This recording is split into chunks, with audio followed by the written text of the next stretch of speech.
Bos días, empezamos. Bueno, moi ben, rematado a sesión ordinaria do Consello de Xunta de Galicia, paso, como sempre, a darlle conta dos asuntos máis importantes que tratamos e acordamos. O primeiro, a proposta da Consellería de Educación, dentro do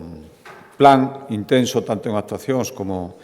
en investimentos que a Xunta de Galicia ven realizando para mellorar os centros escolares e convertirlos en centros escolares modernos, accesibles, sustentables, o plan de nova arquitectura pedagóxica de Galicia, en total ten 243 millóns de euros, que se vai desglosando en sucesivos acordos. O que acordamos hoxe foi, aproveitando demais esta tempada de verán, onde non hai actividade escolar, ou por menos non hai actividade escolar ordinaria, pois acordamos un investimento importante, 12,5 millóns de euros, insisto, dentro dese plan xeral, para realizar pequenas melloras, pero todas moi necesarias, en 389 centros escolares de toda Galicia. É o maior investimento nos últimos 5 anos que facemos aproveitando a tempada de verán. Xa digo que sempre se fai unha actuación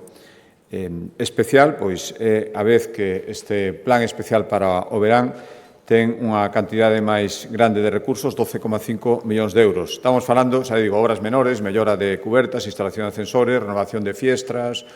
aseos, todas estas pequenas reparacións que son moi necesarias e que van a chegar a 152 centros de Coruña, 87 en Pontevedra, 78 en Lugo e 73 en Ourense. En total, como decía, 389. E, en paralelo, estamos levando a cabo 139 obras de máis envergadura por valor de 71,3 millóns de euros. Xa son a longo prazo, acordáronse nas últimas datas ou acordaránse nas próximas para xa facer rehabilitacións integrais ou ampliacións de centros fora deste pequeno plan de obras menores que foi o que acordamos hoxe por 12,5 millóns de euros e que estarán rematadas antes de que empece o curso escolar. A proposta da Consellería de Cultura, outro acordo, cambiando de acordo de Consellería, demos o visto hoxe ao plan de dinamización da lectura en Galicia, que incluye un cento de medidas para incrementar o número de lectores na nosa comunidade en Galicia. Os últimos datos indican que casi un 62% dos galegos leron un libro no último trimestre, que e ademais un 61,2% asegura que lee en galego, ben sexa de maneira habitual ou ocasional. Bueno, pois, sendo unhas cifras non despreciables, está claro que pódense mellorar todavía máis e o que queremos é facelo a través deste plan de lectura. O obxectivo é que no ano 2030, é dicir, un plan a 6 anos, o 70% da población galega lea libros no seu ocio, no seu tempo libre, é dicir, fora do que o estrito traballo, unha vez o trimestre como mínimo. Ora, xa digo, son 62%, queremos chegar ao 70%. E que un 60% lea habitualmente unha vez a semana. Ora, unha vez a semana, habitualmente, lee un 52,4%. E tamén que o 70% da sociedade lea libros en galego, como decía agora, de xeito habitual. Ora, a porcentaxe de un 61%. Para iso, imos actuar en diferentes eidos, pois, primeiro, promovendo a lectura como unha actividade de carácter inclusivo, de carácter social. Eso, as ludotecas e os centros sociais será unha ferramenta importante. Impulsaremos a creación de libros e revistas digitais en galego e tamén fomentaremos a adaptación de libros a linguaxes como o braille ou os pictogramas. Tamén outro eixo será seguir reforzando o papel fundamental das bibliotecas como espacios culturais, pois incrementando os fondos en galego, mellorando o servicio de biblioteca móvil, atendendo ás necesidades dos novos públicos que acceden ás bibliotecas. Outro eixo será promover a lectura no eido educativo, accións concretas para as escolas e para as universidades e para os centros de FP. Outro eixo, consolidar, como dicía, o sector galego do libro, incrementando o número de tradicións de obras ao galego, bolsas de creación para proxectos e residencias literarias e promover iniciativas que combinen a literatura co outros formatos, musical e audiovisual, para poder chegar a máis público en galego. E, por último, creará ese Observatorio Galego de Lectura para avaliar e estudiar tanto a marcha do plan como os hábitos lectores en Galicia se van cambiando para adaptarse a eses cambios o máis axiña posible. Cambiando de consellería, a proposta da Consellería de Presidencia, hoxe demoslle o visto bo á actualización do Plan Especial de Protección Civil ante emerxencias por accidentes no transporte de mercaderías perigosas que se fan por estrada ou por ferrocarril. Existiu un plan do ano 2013, pero é certo que xa pasaron anos, ademais nunha actividade moi cambiante, que está suxeita a moitas circunstancias externas que poden facelo cambiar e facíase necesario cumpría facer esta adaptación da normativa, insisto, do ano 2013. En que consiste esta actualización do plan especial? Pois actualiza cales son as vías e lugares polos que se produce agora este transporte. Hai novas autovías, novos gasoductos que non estaban no plan anterior, hai que incorporalos. Actualiza tamén os grupos que deberían intervir en caso de emerxencia. Creáronse moitos grupos de emerxencia nestes últimos 10 anos, que antes non existían, outros se readaptaron, por lo tanto, iso tamén hai que telo en conta no plan. Hai que ter en conta a presencia de animais de compañía no caso de ter que evacuar algunha zona. Non o preveía o anterior plan e en Galicia hai moitísimos fogares que teñen animais de compañía, por lo tanto, en caso de evacuación tamén é necesario telo en conta. Se digo como, por exemplo, un dato novedoso respecto ao plan anterior. E tamén actualizamos o número de concellos, concretizamos os concellos que teñen que ter un plan municipal específico, aparte deste xeral que hoxe actualizamos, para hacer fronte a este risco.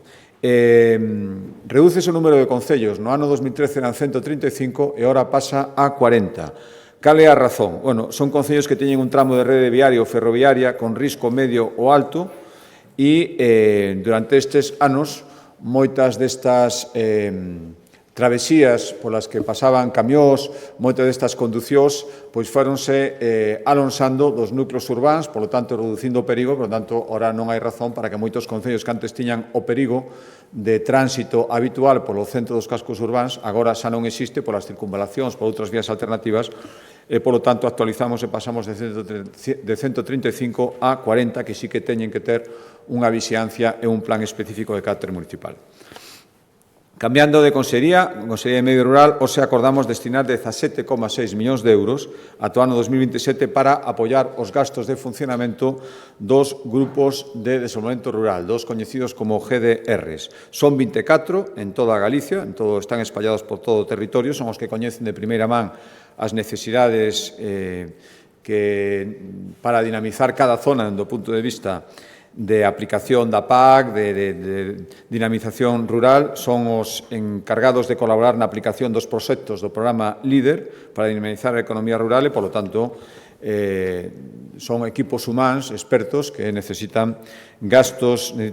axudas económicas para o seu funcionamento e labor diario, e por iso destinamos ata o ano 2027 17,6 millóns de euros para os 24 grupos que existen en Galicia.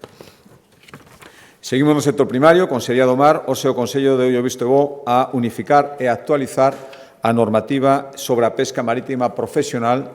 que actualmente está vixente en Galicia. Agora mesmo hai 6 decretos e 9 ordes que regulan esta actividade, a pesca marítima profesional, e facíase necesario simplificar e unir nunha soa disposición toda a normativa. Queremos que Galicia siga sendo unha potencia pesqueira, un referente de sustentabilidade, polo tanto, simplificamos a normativa e aproveitamos, además, para introducir nesta futura normativa única unha serie de medidas concretas relacionadas coa conservación, xestión e explotación responsable dos recursos mariños, coa determinación dos aparellos e utensilios que están permitidos na pesca e os que están prohibidos, e tamén medidas encaminhadas a garantir o mantemento ou recuperación de diferentes especies mariñas. A intención é que antes dun ano os empezou a tramitación, este decreto unificado e único pode estar en vigor. Cambio de asunto de Consellería de Vivenda e Planificación de Infraestructuras. Hoxe o Consello, seguindo co cumprimento dese obxectivo de duplicar o parque de vivendas públicas durante esta legislatura, hoxe demoslle luz verde á contratación das obras de construción de 64 vivendas de promoción pública no barrio da Cuña en Ourense. Son 13,1 millóns de euros que destinaremos para a construción de 64 vivendas nunha parcela propiedade da Xunta de Galicia adquirida no seu día a Saref, e a idea é que as vivendas estén rematadas a disposición dos futuros usuarios antes de que remate o ano 2026. Cambio de asunto de Consellería de Sanidade, dous acordos. O primeiro é o que nos levou a aprobar por 2,7 millóns de euros a adquisición de 46.000 doses da vacina fronte a meningococo B. Recordarán que no ano 2022 fomos pioneiros, incluso a nivel mundial, porque cando estendimos a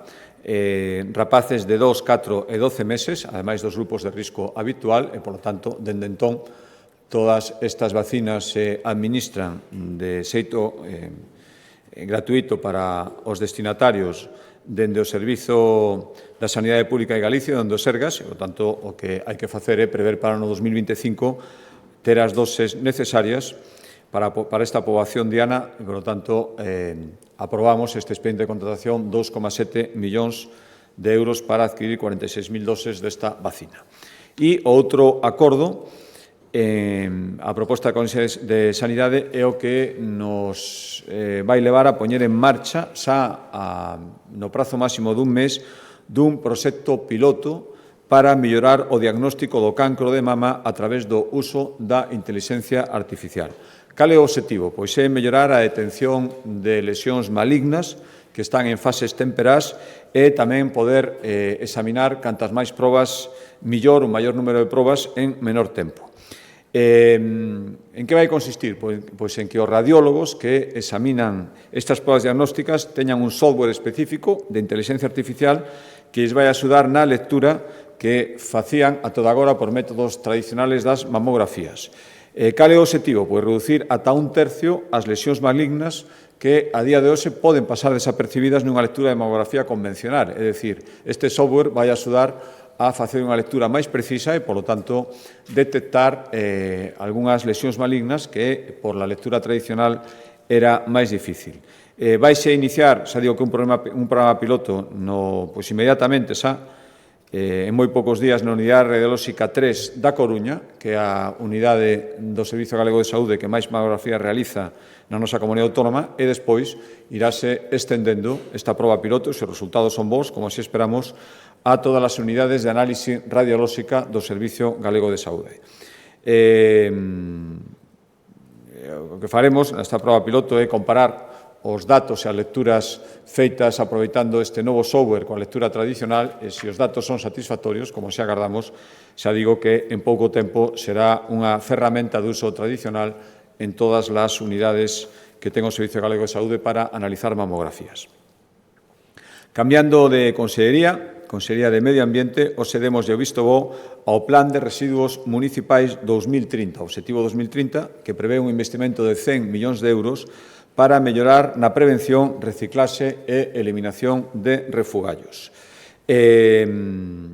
Trátase fundamentalmente de apoiar os concellos, que son os primeiros obrigados polas directivas europeas a cumprir unha serie de obxectivos en tratamento de residuos e necesitan, lóxicamente, son investimentos importantes. A axuda da Xunta de Galicia a terán a través deste plan de 100 millóns de euros ata o ano 2030.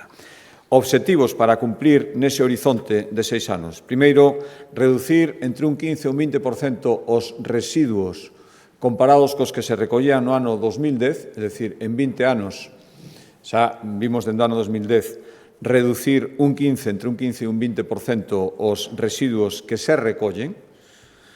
baixar un 50% os restos alimenticios por persoa, que se botan ao lixo, e tamén que os envases reutilizables nos fogares representen como mínimo un 5% dos envases que se utilizan. Hai unha serie de actuacións concretas para cumplilo, pois, por exemplo, ampliar e mellorar os puntos limpos de recollida,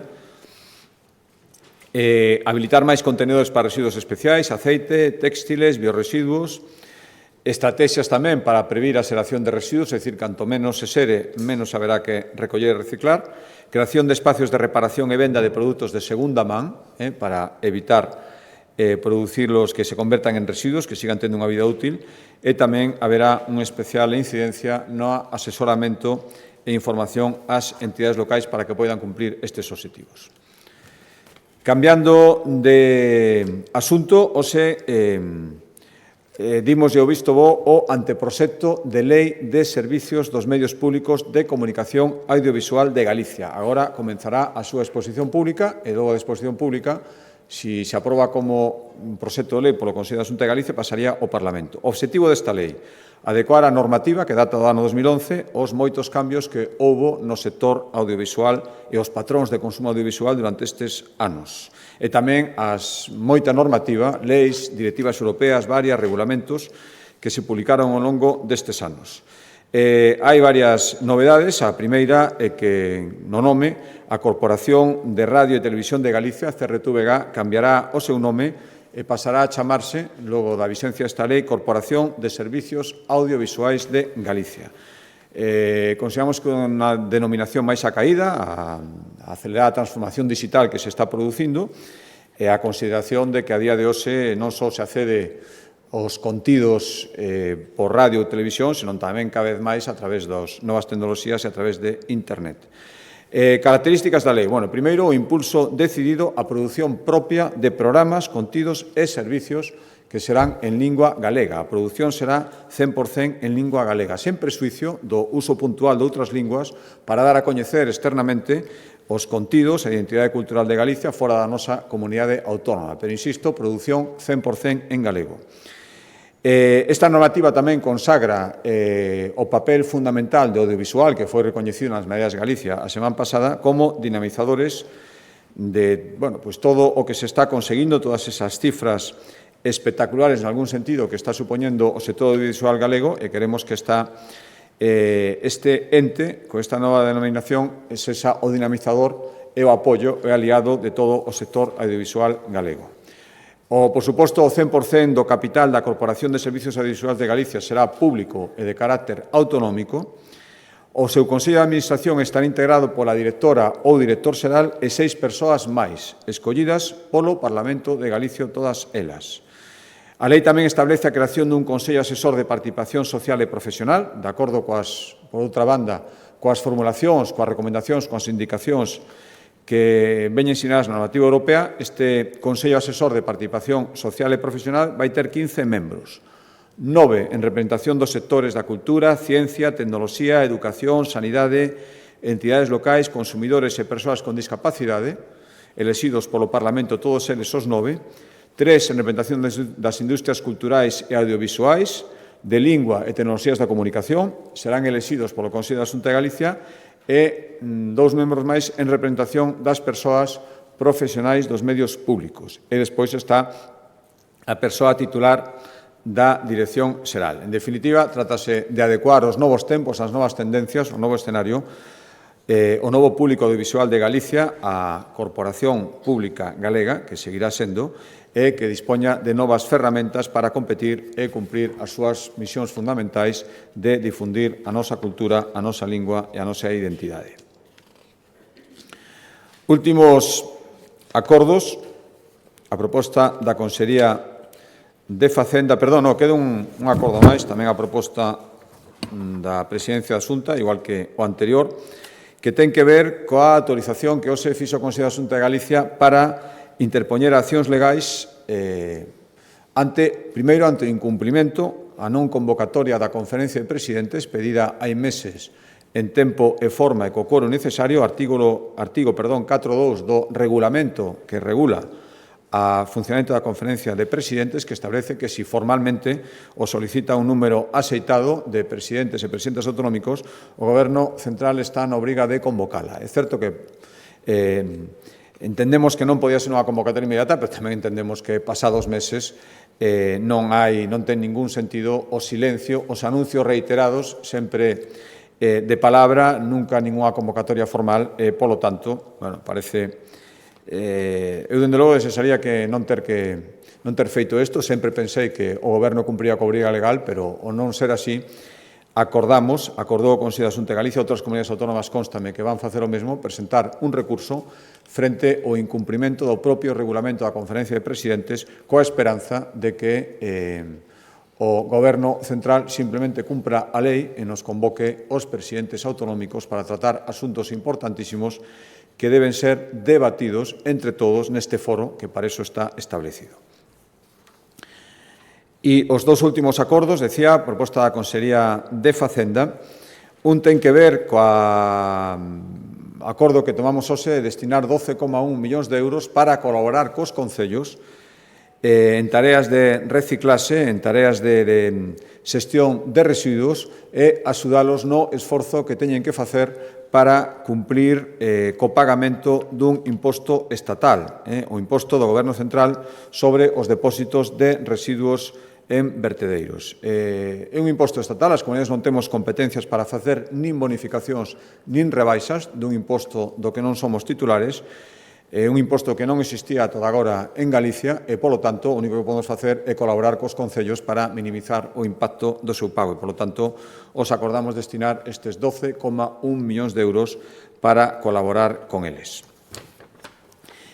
E o último acordo, un ano máis, cumprindo unha rutina, creo que moi convinte e moi saudable, que como paso previo á elaboración en tempo e forma, xa van moitos anos dos orzamentos da Comunidade Autónoma de Galicia para o ano 2025, en contraste co Goberno Central, que renunciou a preparar orzamentos para o 2024 e non parece que vai ser fácil tamén os do ano 2025. Sempre dixemos que non era normal nin favorece en nada a xestión pública non ter orzamentos, por iso Galicia os aproba sempre en tempo e forma, insisto, fomos a primeira comunidade autónoma en aprobalos en Consello de Goberno ano pasado e intentaremos este ano non ser a primeira, non se trata de ninguna competición, pero sí, dende logo, cumplir o que a lei establece para poder seguir xestionando con estabilidade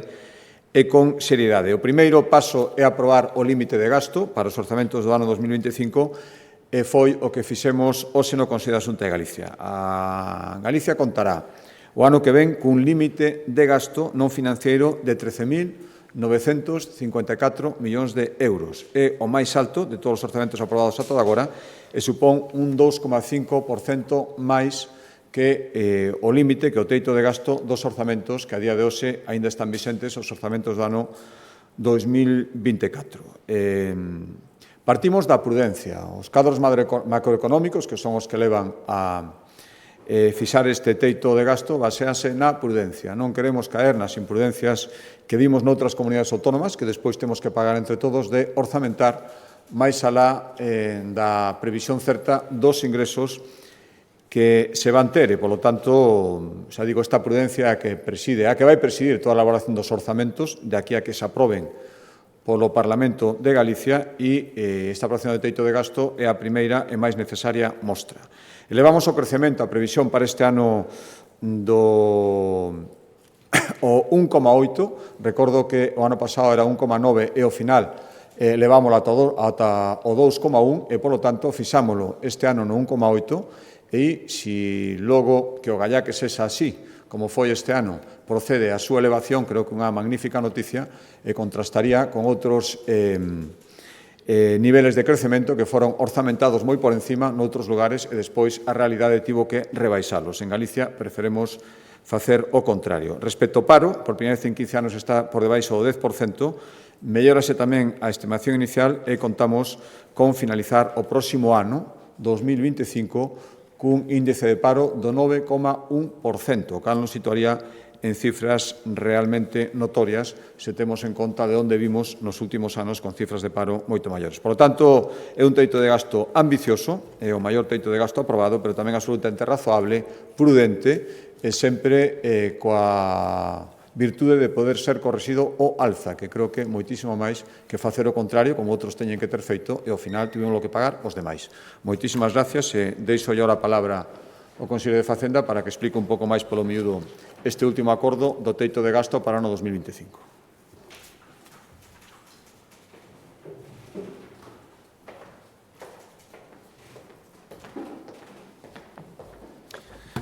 Ola, bo día a todos. Pois,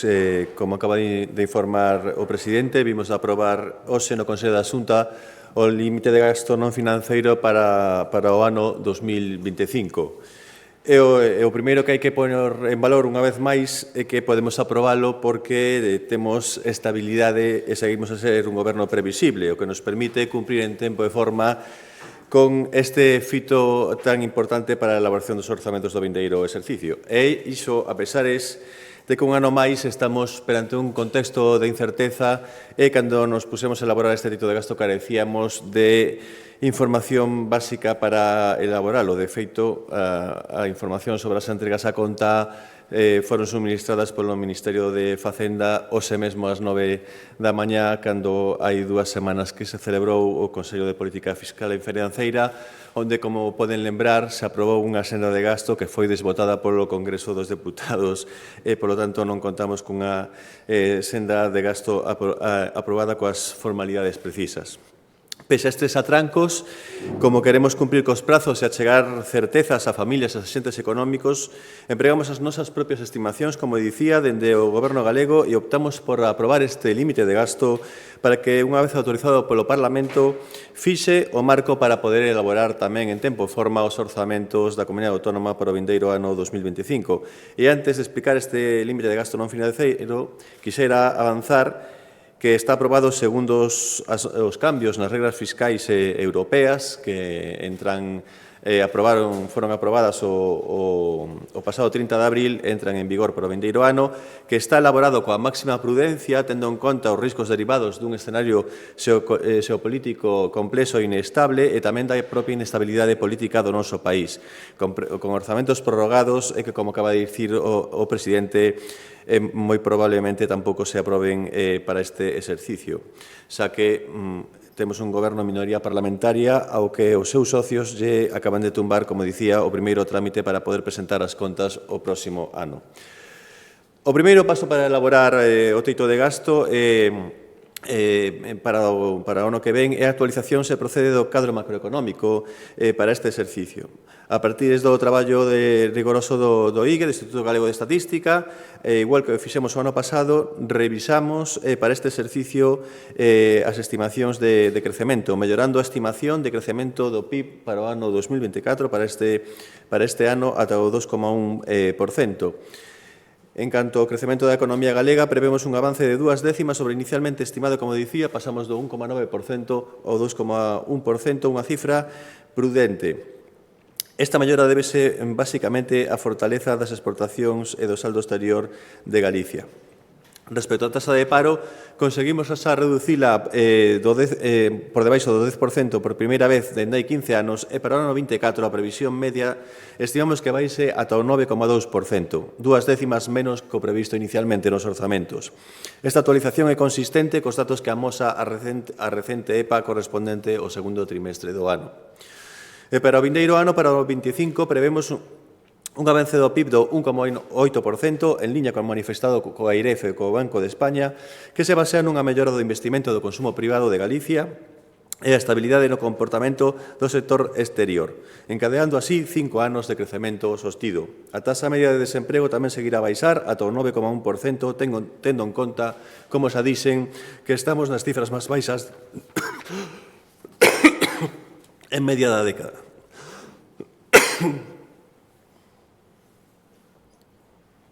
Respecto ao que son os datos de crecemento,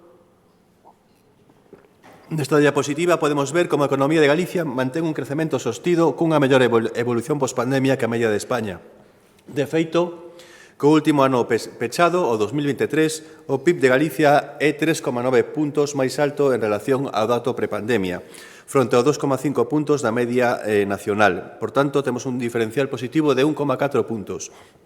E se incluímos as previsións para o ano 24 e 25,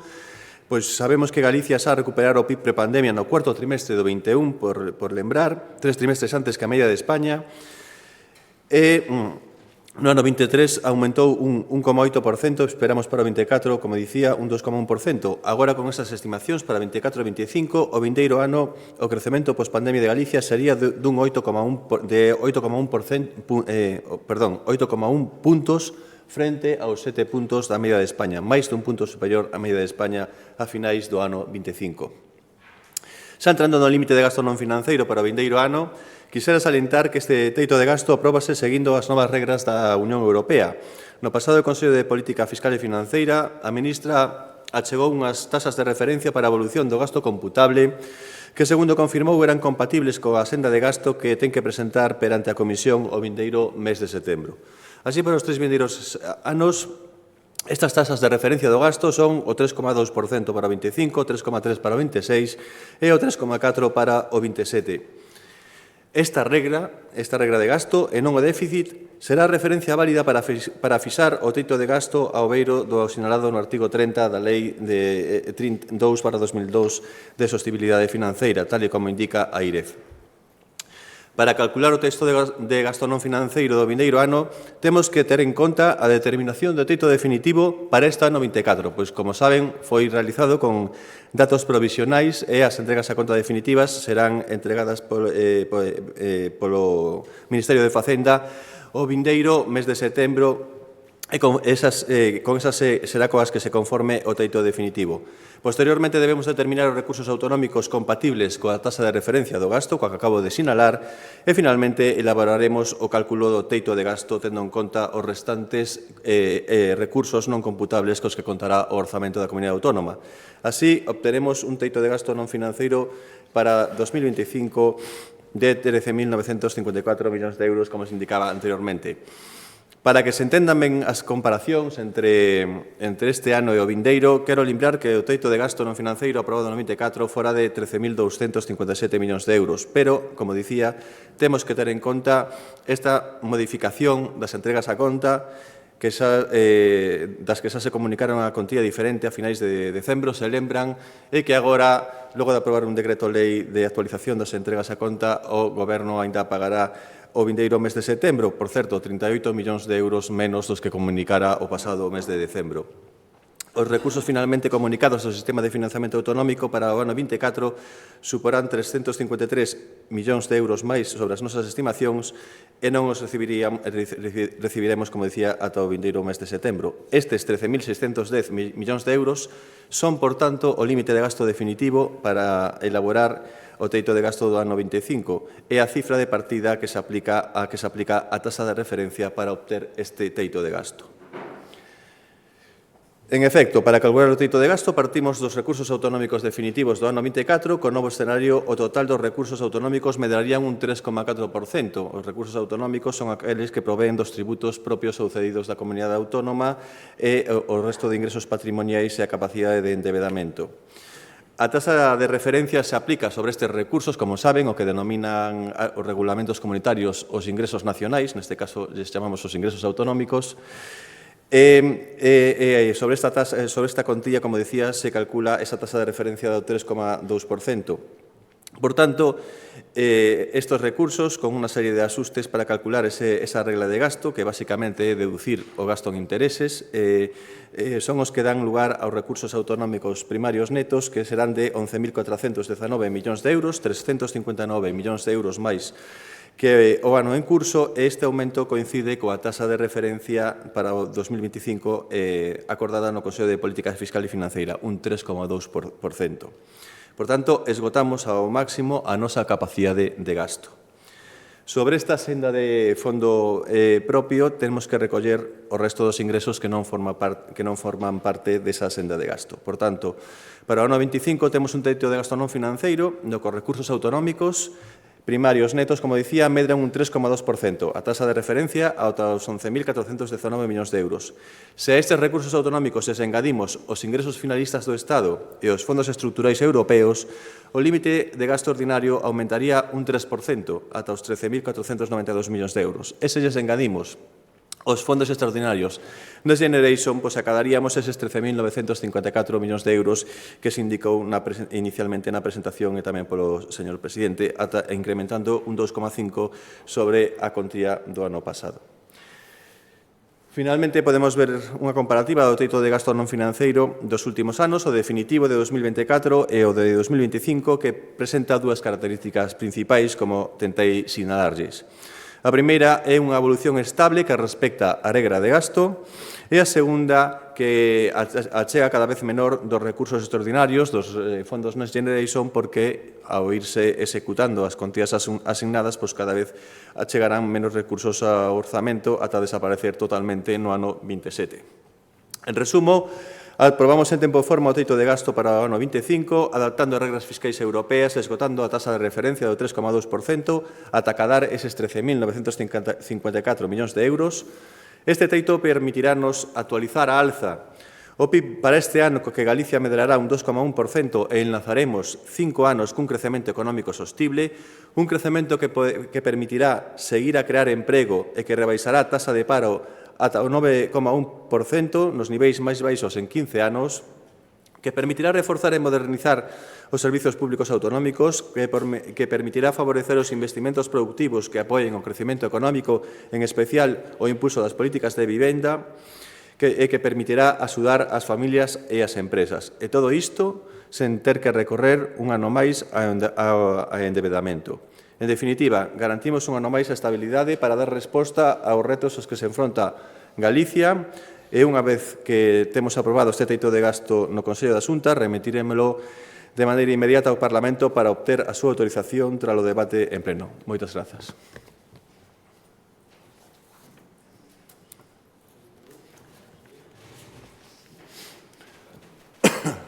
Sí, a mí me gustaría saber que opinión ten Facenda sobre a advertencia da IREF sobre que se vai incumplir a regla de gasto do do presente ano. A Galicia e o resto das comunidades tamén. Bueno, estamos en unha época de cambio das regras fiscais e moitas veces non chegan a ser compatibles. De feito, coa regra de gasto que se aprobou o pasado Consello de Política Fiscal e Financeira, que nos esgotamos, como acabo de dicir, o 3,2%, tamén se aprobou unha posibilidade de déficit que se desbotou no Congreso dun 0,1%. Se nos fósemos a ese 0,1% de endebedamento, o gasto superaría o 4%, co cal non cumpliríamos a regra. Por eso, a regra é digamos, a norma fiscal que se aplica neste caso. En este exercicio un pouco un exercicio de transición, porque se mudaron as regras fiscais e aínda ten que negociar o seu plan estrutural o Reino de España coa Comisión Europea, polo tanto, vexamos que pasa ao peche, pero nos vigilamos o cumprimento das nosas regras fiscais de cara ao cerramento tamén, por suposto.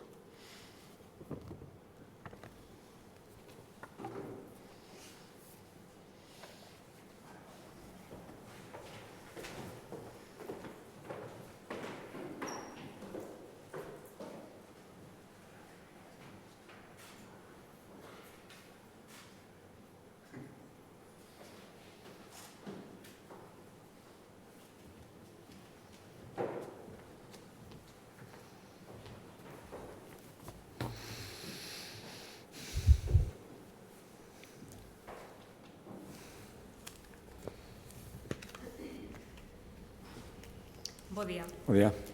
Sobre o borrador anunciado para reformar a lei sobre os medios a CRTVG, quero lle preguntar por que se rebaixa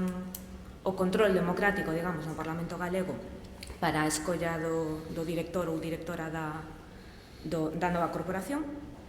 Un control que, ademais, se establecera Alberto Núñez Feijóo con esa lei que se renova, que era de 2011, e tamén porque se lle abre a porta nos medios públicos galegos o castelán. Vostede falaba especificamente en contidos para dar a coñecer a identidade cultural de Galicia fora da comunidade autónoma. Con que público obxectivo e por que canles? Grazas. Bueno, vamos a ver, a primeira, as maiorías necesarias, en principio, mantéñense, desde logo mantéñense como primeiras opcións, 3/5, se non se obtiveran 2/3, e de unha disposición transitoria para evitar unha situación de interinidade sin solución de continuidade, que equivalaría casi a un bloqueo para poder designar a persoa responsable, establece esa posibilidade dunha maioría, en todo caso, reforzada, maioría absoluta, como terceira opción, o desexable, e, dende logo, a intención do Goberno, entendo que do grupo que o sustenta, é chegar a un acordo, e para iso están establecidas as maiorías reforzadas inicialmente. Pero se ao final o resultado fora que non é posible, porque se calquera proposta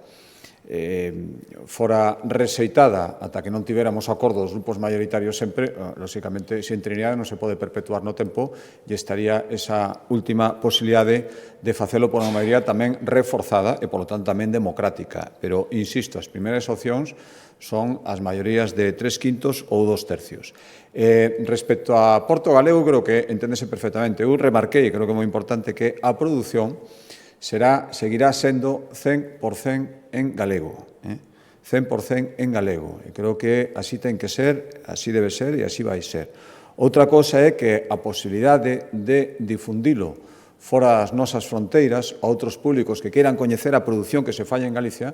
lóxicamente o tema do idioma é algo fundamental. Estamos falando dunha proxección mesmo internacional e, por lo tanto, outros idiomas, nomeadamente o idioma inglés, parece lóxico para que se coñezan e se poidan difundir estes contidos que se foran exclusivamente en lingua galega terían unha difusión máis limitada, pero a primeira, a fundamental, e o que temos claro é que a produción será 100% galego, sin persuicio de que para difundilos e que se coñeza a identidade de Galicia o que se fai aquí a nosa produción audiovisual se poidan acceder a outros idiomas, castelán e inglés basicamente.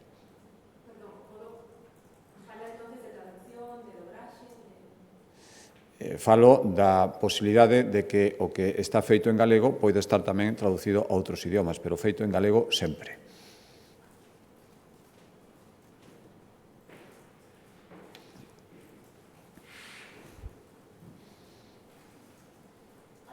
Presidente, queríalle preguntar sobre o tema do teito de gasto, se é que vai ir xa esta semana ao Parlamento, se non lo pudiese aclarar, porque dicían de xeito inmediato, pero bueno, esa aclaración. E logo tamén lle quería preguntar, pois como valora a sentenza do accidente do Albias, se vostede considera que se fixo xustiza, e tamén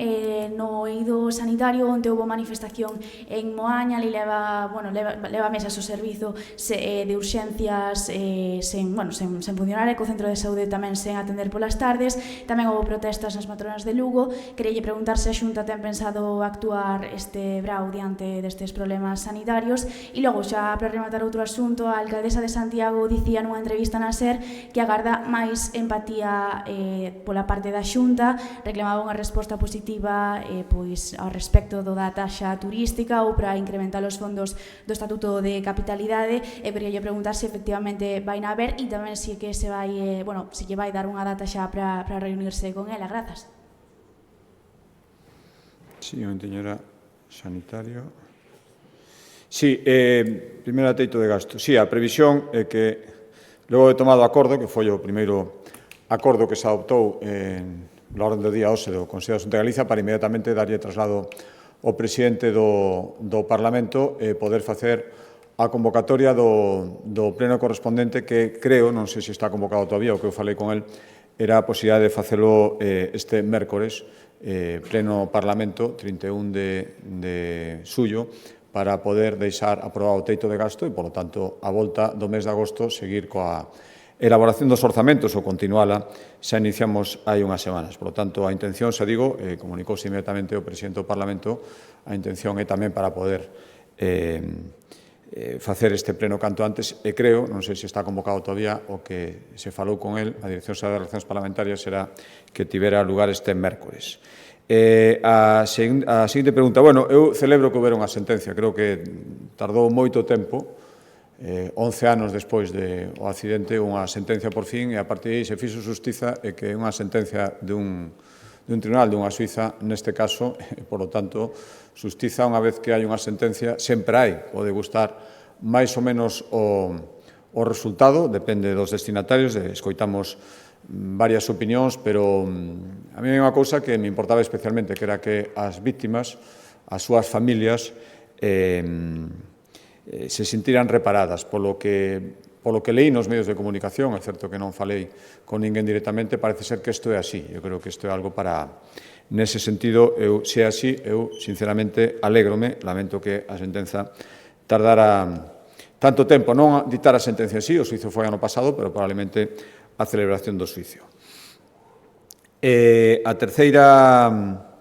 pregunta era sobre a situación sanitaria. Eu creo que estamos facendo esforzos importantes durante este brao, medidas que foron criticadas, ás veces con dureza e sin dar ninguna oportunidade de ver se realmente funcionaban, medidas excepcionais que se adoptaron pola Consellería de Sanidade, sinceramente creo que están dando un bo resultado e funcionando con normalidade. Por lo tanto, fora de situacións puntuais que se dan no brao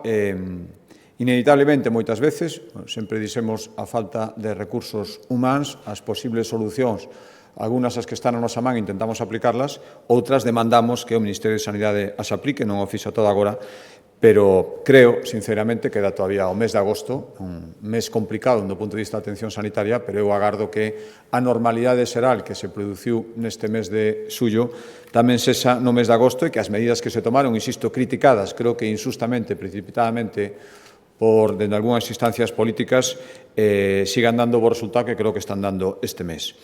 E, por último, a alcaldesa de Santiago. Bueno, eu, sinceramente, non creo que deber haber queixa do trato do Goberno galego o Concello da capital de Galicia, onde o Goberno galego ten a súa sede. Por fin recibimos a proposta de taxa turística, non sería por non levar meses pedíndoa, dende que a alcaldesa me anunciou. Bueno, hai un mes así, eu falei con ela precisamente outro día con ocasión na recepción que hubo no Concello despois da ofrenda do 25 de xullo e falamos de que no mes de setembro abordaríamos este asunto. Con independencia de que haxa unha reunión persoal ou non, eu creo que o Concello, que lle interese, por lo tanto, supoño que tamén a alcaldesa, é ter unha resposta da Xunta que vai ser, insisto, con bastante máis celeridade se vai producir da que o Concello tardou en remitir unha documentación que llevaba reclamando hai moito tempo e que se supoñía que a prisa estaba do seu lado. Respecto ao aumento da aportación da Xunta no Estatuto de Capitalidade, que supón un esforzo importante unido a outros que está facendo a Xunta de Galicia, creo que moi salientables, na cidade de Santiago, foi un dos compromisos adquiridos na xuntanza que mantiven coa alcaldesa no mes de outubro pasado, e, por lo tanto, os compromisos, por lo menos así os entendo, están para cumplilos. Antes avanzou accións legales ante a non convocatoria da Conferencia de Presidentes. Quería saber en que consistirán e logo tamén se volveu a dirixir a Pedro Sánchez para a súa futura entrevista, posto que xa recibiu ao Lendakari que tuveron eleccións posteriormente a Galicia. Non, bueno, consiste un recurso no eido administrativo, en principio, dicindo que teñen que convocalo, que é unha obriga legal e, por lo tanto, quen está incumprindo a obriga, despois seguirá. Eu agardo que non chegue a estas últimas instancias este recurso e que outro día, ante o os rumores que había sobre que varias comunidades autónomas íbamos a adoptar esta medida que os adoptou a Xunta de Galicia, outras o fixeron a semana pasada, coincidindo coa celebración de Consellos de Goberno, creo que foi o Ministro de Política Territorial o que dixo que íbase a convocar en setembro. Bueno, a día de hoxe non temos ninguna constancia oficial. É unha mágoa que tivéramos que chegar a estes extremos. É simplemente as ferramentas que nos quedan cando o Goberno Central incumpre a normativa e incumpre unha obriga. Isto que estamos vendo de sustituir o sistema autonómico de diálogo que está establecido a través da Conferencia de Presidentes por pactos bilaterais, no que o presidente do Goberno reúnese cos presidentes autonómicos que lle interesan, os que lles debe obediencia para manterse no Goberno, e os demais considera que temos que ser espectadores pasivos, que non temos ningún dereito, nin temos por que ser tratados por igual. Eu volvo a insistir unha vez máis en que todas as comunidades autónomas somos iguais, ante a lei e, polo tanto, ante as relacións que debemos ter co Goberno Central, que tamén é o noso Goberno. E isto que estamos vendo, e enlazo coa segunda pregunta, pois non é máis que, primeiro, eu considero, sinceramente, despois de ter sido o presidente autonómico elexido un dos que se reuniu, ni siquiera sigue en función, xa tuvo a súa reunión, desplazouse ali o presidente do Goberno, o Lendakari, elexido casi 2 meses despois que o presidente de Galicia, ali tamén se desplazou o presidente do Goberno e o presidente da Xunta. Recibín unha carta, xa lles din conta dela, cando pedín a reunión, dicindo que tería lugar en breve, e o último que sei,